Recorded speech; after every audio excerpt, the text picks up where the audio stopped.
Hi friends, ನಮಸ್ತೆ. Welcome to Sarita's kitchen. ನಾನು ಇವತ್ತು ಮಟನ್ ಸಾರು ಹೇಗೆ ಮಾಡೋದು ಅಂತ ತೋರಿಸ್ಕೊಡ್ತಾ ಇದ್ದೀನಿ. ಈ ಥರ ಮಸಾಲೆ ಇಟ್ಟು ಒಂದ್ಸಲ ಮಟನ್ ಸಾರು ಮಾಡಿ ನೋಡಿ. ನಿಮ್ಮ ಕೈ ರುಚಿಗೆ ಮನೇಲಿ ಎಲ್ಲರೂ ಫಿದಾ ಆಗೋದಂತೂ ಗ್ಯಾರಂಟಿ. ಅಷ್ಟು ಚೆನ್ನಾಗಿರುತ್ತೆ. ಇದು ದೋಸೆ, ಚಪಾತಿ, ಪೂರಿ, ಮುದ್ದೆ, ರೈಸ್ ಎಲ್ಲದಕ್ಕೂ ಚೆನ್ನಾಗಿರುತ್ತೆ. ಸೊ ಇದು ಮಾಡೋ ಪ್ರಾಸೆಸ್ ಕೂಡ ಏನೂ ಕಷ್ಟ ಆಗೋಲ್ಲ. ತುಂಬ ಈಸಿಯಾಗಿ ಕಮ್ಮಿ ಇಂಗ್ರೀಡಿಯೆಂಟ್ಸಲ್ಲೇ ಮಾಡ್ಕೊಬೋದು. ಸೊ ಇದು ಮಾಡೋ ಪ್ರೋಸೆಸ್ ನೋಡೋಣ. ನಾನಿಲ್ಲಿ ಸ್ಟವ್ ಆನ್ ಮಾಡಿ ಒಂದು ಕುಕ್ಕರ್ ಇಟ್ಕೊಂಡು ಇದಕ್ಕೆ 1 ಸ್ಪೂನಷ್ಟು ಎಣ್ಣೆ ಮತ್ತು ಒಂದು ದೊಡ್ಡದಾಗಿರುವಂಥ ಈರುಳ್ಳಿನ ಕಟ್ ಮಾಡಿ ತೊಗೊಂಡಿದ್ದೀನಿ. ಈರುಳ್ಳಿ ಚಿಕ್ಕದಾದರೆ 2 ತೊಗೊಳ್ಳಿ, ದೊಡ್ಡದಾದರೆ 1 ಈರುಳ್ಳಿ ತೊಗೊಳ್ಳಿ. ಮತ್ತು ಒಂದು 2 ಬೆಳ್ಳುಳ್ಳಿನ ಈ ಥರ ಸಿಪ್ಪೆನ ಬಿಡಿಸಿಟ್ಕೊಂಡು ಹಾಕ್ತಾಯಿದ್ದೀನಿ. ಮತ್ತು 1.5 ಅಥವಾ 2 ಇಂಚಷ್ಟು ಶುಂಠಿನ ತೊಗೊಂಡು ಕಟ್ ಮಾಡಿ ಹಾಕ್ತಾಯಿದ್ದೀನಿ. ಮತ್ತು ಒಂದು ಟೊಮೊಟೊನ ಹಾಕಿದ್ಮೇಲೆ ಇದನ್ನು ಹುರ್ಕೊಳ್ಳಿ. ಇದು ಸ್ವಲ್ಪ ಹುರಿದಾದ್ಮೇಲೆ ಒಂದು 4 ಹಸಿಮೆಣಸಿನ್ಕಾಯಿ ಕೂಡ ತೊಗೊತಾ ಇದ್ದೀನಿ. ಖಾರ ನೋಡಿಕೊಂಡು ನೀವು ಹಸಿಮೆಣಸಿನ್ಕಾಯಿನ ಹಾಕ್ಕೊಬೇಕಾಗುತ್ತೆ. ಸೊ ಇದು ಸ್ವಲ್ಪ ಕಲರ್ ಚೇಂಜ್ ಆಗಿ, ಅಂದರೆ ಸ್ವಲ್ಪ ಹಸಿ ಸ್ಮೆಲ್ಲೆಲ್ಲ ಹೋಗಿ ಕಲರ್ ಚೇಂಜ್ ಆಗಿ ಸಾಫ್ಟ್ ಆಗುತ್ತಲ್ಲ, ಅಲ್ಲಿ ತನಕ ಇದನ್ನು ಹುರ್ಕೊಂಡು ಈ ಥರ ಬಟ್ಲಿಗೆ ತೆಗೆದು ಪಕ್ಕಕ್ಕೆ ಇಟ್ಕೊಳ್ಳಿ. ಇದು ಪೂರ್ತಿ ತಣ್ಣಗಾಗಲಿ. ಇವಾಗ ಒಂದು ಮಿಕ್ಸರ್ ಜಾರ್ಗೆ ಒಂದು ಸ್ವಲ್ಪ ಜಾಯಿಕಾಯಿ ತೊಗೊಂಡಿದ್ದೀನಿ. ಮತ್ತು ಒಂದು ಸ್ಟಾರ್ ಅನೀಸ್, 1/2 ಇಂಚಷ್ಟು ಚಕ್ಕೆ, 4 ಲವಂಗ, 3 ಮರಾಠಿ ಮೊಗ್ಗು, 3 ಏಲಕ್ಕಿ ತೊಗೊಂಡಿದ್ದೀನಿ. ಮತ್ತು ಇದ್ರ ಜೊತೆಗೇ 1 ಸ್ಪೂನಷ್ಟು ಸೋಂಪು ಕೂಡ ನಾನು ಇಲ್ಲಿ ಹಾಕ್ತಾಯಿದ್ದೀನಿ. ಮತ್ತು ಒಂದು 4ರಿಂದ 5 ಸ್ಪೂನಷ್ಟು ತುರಿದಿಟ್ಕೊಂಡಿರೋಂಥ ಕೊಬ್ಬರಿ ಹಾಕ್ತಾಯಿದ್ದೀನಿ. ನಿಮ್ಮ ಹತ್ರ ಕೊಬ್ಬರಿ ಇಲ್ಲ ಅಂದರೆ ತೆಂಗಿನಕಾಯಿ ಕೂಡ ನೀವು ಇಲ್ಲಿ ಹುರಿದ್ಬಿಟ್ಟು ಹಾಕ್ಬೋದು. ಟೇಸ್ಟ್ ತುಂಬ ಚೆನ್ನಾಗಿರುತ್ತೆ, ಹುರಿದು ಹಾಕ್ಕೊಳ್ಳಿ. ಮತ್ತು ಒಂದು 1/2 ಸ್ಪೂನಷ್ಟು ಗಸಗಸೆ, ಒಂದು 6ರಿಂದ 7 ಗೋಡಂಬಿನ ಒಂದು 10 ನಿಮಿಷ ನೀರಲ್ಲಿ ನೆನೆಸಿಟ್ಕೊಂಡು ಅದನ್ನು ಕೂಡ ಹಾಕ್ತಾಯಿದ್ದೀನಿ. ಮತ್ತು ಇದ್ರ ಜೊತೆಗೆ ನಾವು ಮೊದಲೇ ಹುರಿದಿಟ್ಕೊಂಡಿದ್ವಲ್ಲ ಈರುಳ್ಳಿ, ಬೆಳ್ಳುಳ್ಳಿ, ಶುಂಠಿ ಎಲ್ಲ, ಅದು ಪೂರ್ತಿ ತಣ್ಣಗಾದ್ಮೇಲೆ ಅದನ್ನು ಕೂಡ ಇದ್ರ ಜೊತೆಗೆ ಹಾಕ್ಕೊಳ್ಳಿ. ಮತ್ತು ಒಂದು ಸ್ವಲ್ಪ ಪುದೀನ ಸೊಪ್ಪು, ಒಂದು ಸ್ವಲ್ಪ ಕೊತ್ತಂಬರಿ ಸೊಪ್ಪು ಹಾಕಿ ಇದಕ್ಕೆ ಒಂದು ಸ್ವಲ್ಪ ನೀರು ಹಾಕಿ ಇದನ್ನು ಸಾಫ್ಟಾಗಿ ರುಬ್ಕೊಬೇಕು. ಆದಷ್ಟು ಸಾಫ್ಟಾಗಿ ರುಬ್ಕೊಳ್ಳಿ. ನೋಡಿ, ಈ ಥರ ಸಾಫ್ಟಾಗಿ ರುಬ್ಕೊಂಡು ಇದನ್ನು ಪಕ್ಕಕ್ಕೆ ಇಟ್ಕೊಳ್ಳಿ. ಇವಾಗ ನಾನಿಲ್ಲಿ 1 kgಯಷ್ಟು ಮಟನ್ ತೊಗೊಂಡು ಇದು 3ರಿಂದ 4 ಸಲ ಚೆನ್ನಾಗಿ ತೊಳ್ಕೊಳ್ಳಿ. ಈ ಥರ ತೊಳೆದಿಟ್ಕೊಂಡಿರೋಂಥ ಮಟನ್ನ ಪಕ್ಕಕ್ಕೆ ಇಟ್ಕೊಳ್ಳಿ. ಇವಾಗ ಸ್ಟವ್ ಆನ್ ಮಾಡಿ ಅದೇ ಕುಕ್ಕರ್ಗೆ 1.5 ಟೇಬಲ್ ಸ್ಪೂನಷ್ಟು ಎಣ್ಣೆ ತೊಗೊಂಡಿದ್ದೀನಿ. ಮತ್ತು ಒಂದು ಈರುಳ್ಳಿನ, ಅಂದರೆ ಮೀಡಿಯಮ್ ಸೈಜ್ ಈರುಳ್ಳಿನ ಈ ಥರ ಚಿಕ್ಕದಾಗಿ ಕಟ್ ಮಾಡಿ ಹಾಕ್ತಾಯಿದ್ದೀನಿ. ಮತ್ತು ಒಂದು ಸ್ವಲ್ಪ ಕರ್ಬೇವಿನ ಸೊಪ್ಪು ಕೂಡ ಹಾಕಿ ಈರುಳ್ಳಿ ಸ್ವಲ್ಪ ಕಲರ್ ಚೇಂಜ್ ಆಗೋ ತನಕ ಇದನ್ನು ಹುರಿಬೇಕು. ನೋಡಿ, ಈ ಥರ ಕಲರ್ ಚೇಂಜ್ ಆಗುತ್ತಲ್ಲ, ಅಲ್ಲಿ ತನಕ ಇದನ್ನು ಹುರ್ಕೊಂಡು ಇದಕ್ಕೆ ನಾವು ಮಟನ್ ತೊಳೆದಿಟ್ಕೊಂಡಿದ್ವಲ್ಲ ಅದನ್ನು ಇದ್ರ ಜೊತೆಗೆ ಹಾಕ್ಕೊಳ್ಳೋಣ. ಮಟನ್ ಹಾಕಿದ್ಮೇಲೆ ಇದನ್ನು ಒಂದು ಸ್ವಲ್ಪ ಹಸಿ ಸ್ಮೆಲ್ ಹೋಗೋ ತನಕ ಹುರಿಬೇಕಾಗುತ್ತೆ. ಅಂದರೆ ನಾವು ಚಿಕನ್ ಹುರಿತೀವಲ್ಲ, ಅಂದರೆ ಎಣ್ಣೆ ಬಿಡೋ ತನಕ ಹುರಿತೀವಿ ನೋಡಿ ಚಿಕನ್ನು, ಅಷ್ಟು ಹುರಿಯೋದೇನು ಬೇಕಾಗಲ್ಲ. ಜಸ್ಟ್ ಈ ಥರ ಮಿಕ್ಸ್ ಮಾಡ್ಕೊಂಡು ಇದಕ್ಕೆ ನಾವು ಮೊದಲೇ ರುಬ್ಬಿಟ್ಕೊಂಡಿರೋಂಥ ಮಸಾಲೆ ಏನಿದೆ ಅದನ್ನು 1.5 ಟೇಬಲ್ ಸ್ಪೂನಷ್ಟು ನಾನು ಇಲ್ಲಿ ಹಾಕ್ತಾಯಿದ್ದೀನಿ. ಇದ್ರ ಜೊತೆಗೆ ಒಂದು 1/4 ಟೀ ಸ್ಪೂನಷ್ಟು ಅರಿಶಿನ ಮತ್ತು ಒಂದು 1/2 ಸ್ಪೂನಷ್ಟು ಉಪ್ಪನ್ನ ನಾನು ಇಲ್ಲಿ ಹಾಕ್ತಾಯಿದ್ದೀನಿ. ಉಪ್ಪು ಮಟನ್ ಸಾರಿಗೆ ಆಗೋಷ್ಟು ಫಸ್ಟಲ್ಲೇ ಹಾಕಬಾರ್ದು. ಇದು ಮಟನ್ ಹುರಿಬೇಕಾದ್ರೆ ಒಂದು 1/2 ಸ್ಪೂನಷ್ಟು ಉಪ್ಪನ್ನ ಹಾಕಿ ಇದನ್ನು ಹುರಿಬೇಕು. ಇದು ಒಂದು ಸ್ವಲ್ಪ ಹಸಿ ಸ್ಮೆಲ್ಲೆಲ್ಲ ಹೋಗೋವರೆಗೂ ಚೆನ್ನಾಗಿ ಹುರ್ಕೊಬೇಕಾಗತ್ತೆ. ಫ್ಲೇಮ್ನ ಮೀಡಿಯಮಲ್ಲೇ ಇಟ್ಕೊಂಡು ಇದನ್ನು ಚೆನ್ನಾಗಿ ಈ ಥರ ಮಿಕ್ಸ್ ಮಾಡ್ತಾ ಹುರ್ಕೊಳ್ಳಿ.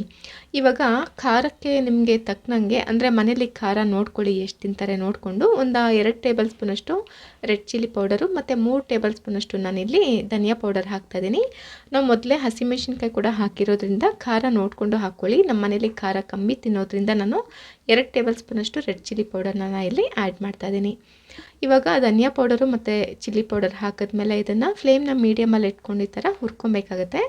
ನೋಡಿ, ಈ ಥರ ಚೆನ್ನಾಗಿ ಹುರಿಬೇಕು. ಈ ಥರ ಹುರ್ಕೊಳ್ಳಿ. ಇವಾಗ ಲಿಡ್ನ ಕ್ಲೋಸ್ ಮಾಡಿ ಒಂದು 3ರಿಂದ 4 ನಿಮಿಷ ಹುರಿ ಪೂರ್ತಿ ಕಮ್ಮಿ ಹಾಕ್ಬಿಟ್ಟು ಲೋ ಸಿಮ್ಮಲ್ಲೇ ಇದನ್ನು ನಿಧಾನವಾಗಿ ಹುರಿಬೇಕಾಗುತ್ತೆ.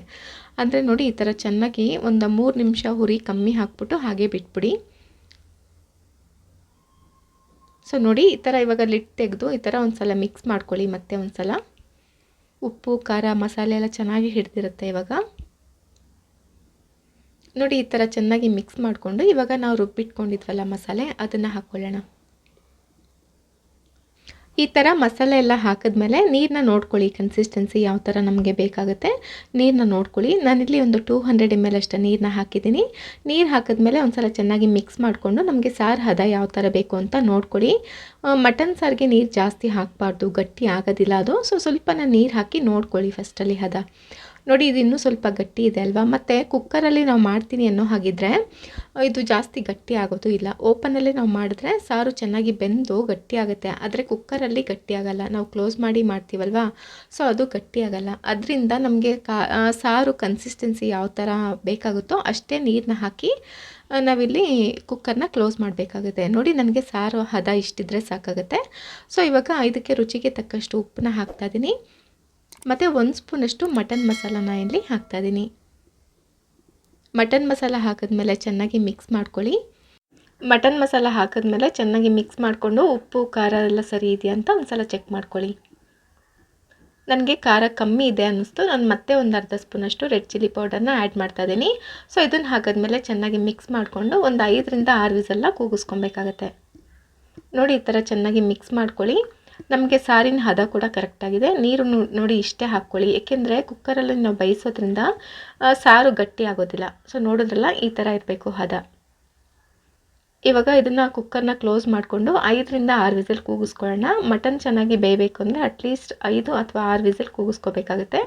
ಸೊ ಇವಾಗ ನಾನು 6 ವಿಸಿಲ್ ಹಾಕ್ಸಿದ್ಮೇಲೆ ನೀವು ಓಪನ್ ಮಾಡಿ ತೋರಿಸ್ತಾ ಇದ್ದೀನಿ ನೋಡಿ, ನಮಗೆ ಎಷ್ಟು ಪರ್ಫೆಕ್ಟಾಗಿ ಮಟನ್ ಸಾಂಬಾರು ರೆಡಿಯಾಗಿದೆ. ಇದಕ್ಕೆ ಕಟ್ ಮಾಡಿ ಇಟ್ಕೊಂಡಿರೋಂಥ ಒಂದು ಸ್ವಲ್ಪ ಕೊತ್ತಂಬರಿ ಸೊಪ್ಪು ಹಾಕಿದ್ರೆ ಸೂಪರ್ ಟೇಸ್ಟಿಯಾಗಿರೋಂಥ ಮಟನ್ ಸಾಂಬಾರು ರೆಡಿಯಾಗಿಬಿಡುತ್ತೆ. ಈ ಥರ ಮಸಾಲೆ ಇಟ್ಟು ಒಂದು ಸಲ ಮಟನ್ ಸಾಂಬಾರು ಮಾಡಿ ನೋಡಿ, ನಿಮ್ಮ ಮನೇಲಿ ಎಲ್ಲರೂ ಇಷ್ಟಪಟ್ಟು ತಿಂತಾರೆ. ನೋಡ್ತಿರ್ಬೋದು, ನಾವು ನೀರು ಎಷ್ಟು ಹಾಕಿದ್ವಿ ಅಷ್ಟೇ ಇದೆ. ಇದು ಸ್ವಲ್ಪ ತಣ್ಣಗಾದ್ಮೇಲೆ ಇನ್ನೊಂದು ಸ್ವಲ್ಪ ಗಟ್ಟಿ ಆಗುತ್ತೆ. ಸೊ ನೋಡಿದ್ರಲ್ಲ ಫ್ರೆಂಡ್ಸ್, ಎಷ್ಟು ಪರ್ಫೆಕ್ಟಾಗಿ ನಮಗೆ ಮಟನ್ ಸಾಂಬಾರು ಅನ್ನೋದು ರೆಡಿಯಾಗಿದೆ. ಈ ರೆಸಿಪಿ ನಿಮ್ಗೆ ಇಷ್ಟ ಆಗಿದೆ ಅಂದ್ಕೊತೀನಿ ಫ್ರೆಂಡ್ಸ್. ಇಷ್ಟ ಆಗಿದ್ರೆ ಒಂದು ಲೈಕ್ ಮಾಡಿ. ಹಾಗೆ ನನ್ನ ಚಾನಲ್ ನೀವಿನ್ನೂ ಸಬ್ಸ್ಕ್ರೈಬ್ ಮಾಡ್ಕೊಂಡಿಲ್ಲ ಅಂದರೆ ಇವಾಗಲೇ ಚಾನಲ್ನ ಸಬ್ಸ್ಕ್ರೈಬ್ ಮಾಡಿಕೊಂಡು ಪಕ್ಕದಲ್ಲೇ ಕಾಣಿಸುವಂಥ ಬೆಲ್ ಬಟನ್ನ ಆ್ಯಕ್ಟಿವೇಟ್ ಮಾಡಿಕೊಂಡ್ರೆ ನನ್ನ ಹೊಸ ವೀಡಿಯೋಸ್ ನೋಟಿಫಿಕೇಷನ್ಸ್ ಎಲ್ಲ ನಿಮ್ಮ ಮೊಬೈಲಿಗೆ ಬರುತ್ತೆ. Thank you.